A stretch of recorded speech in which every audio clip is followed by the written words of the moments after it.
火龍果的血也是紅色的，只是有點紅得發紫，那豈不是可以用來炒血雞，就和炒血鴨一樣？它屬於是植物裡長相最接近動物血的存在了吧？還自帶黑芝麻，讓人感動，甚至還不用機器就能榨汁。好吧，我其實是看中了它味道上的潛力，因為它會被用來炒洋芋，果味也算是溫和的，所以我想炒肉也不是不行，沒準吃不來動物血的人可以吃得來果香味的炒雞炒鴨呢。我都可以感受到壓裂黑芝麻的感覺。OK， 不到1分鐘，我已經把它變成液體了，而且是濃稠的液體。我嘗了一下，微酸微甜，很適合作為今天的植物血漿。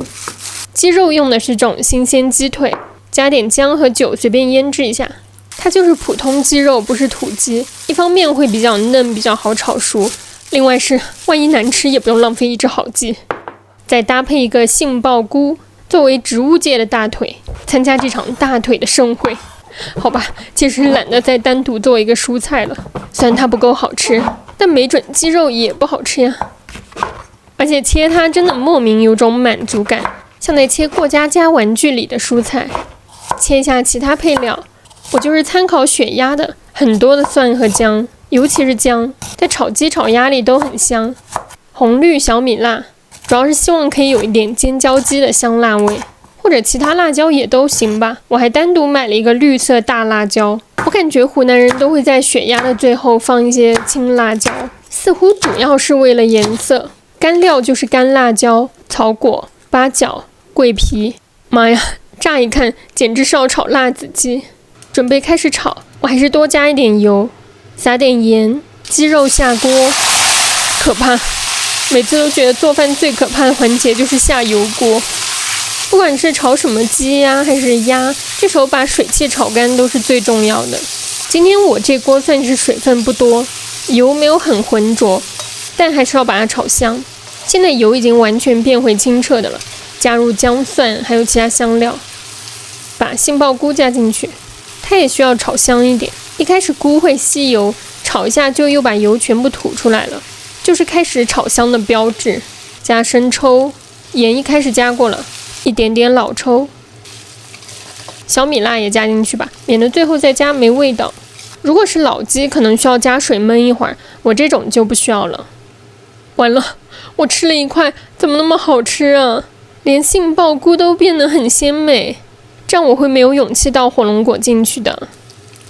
命運的前奏，最後可怕的一步終於要來了，真的是懷着忐忑的心情。畢竟這個炒雞真的很好吃了，我還是下手了。只看這個場面，有人猜得出我在做什麼嗎？它真的好像血漿，又有水分又濃稠。媽呀，這顏色怎麼有點像生的雞血？別嚇我，這就誕生了一道100年內無人能懂的藝術品。好吧，其實我還是期待它好吃的，雖然顏色有點獵奇，但理論上味道應該沒有難吃的理由吧？啊，讓人感動的味道，怎麼會如此的沒有怪味啊？火龍果只有很弱的糖醋醬的味道，以及隱約的香味，它的水分會讓雞肉沒那麼乾，雞肉甚至還能保留炒得很香的味道，不會變成水煮味。杏鮑菇也很鮮，它身上甜味更明顯一點點，就是這東西縮水的會不會太可怕了？不過人家的味道也很濃縮了。吃這個菜甚至還可以嚼到火龍果貢獻的芝麻。普通炒雞是沒有湯汁的，只有油，但這個就可以用來拌飯。因為湯汁有一點微弱的甜味，很像紅燒肉、紅燒雞拌飯，又辣辣的，很好吃。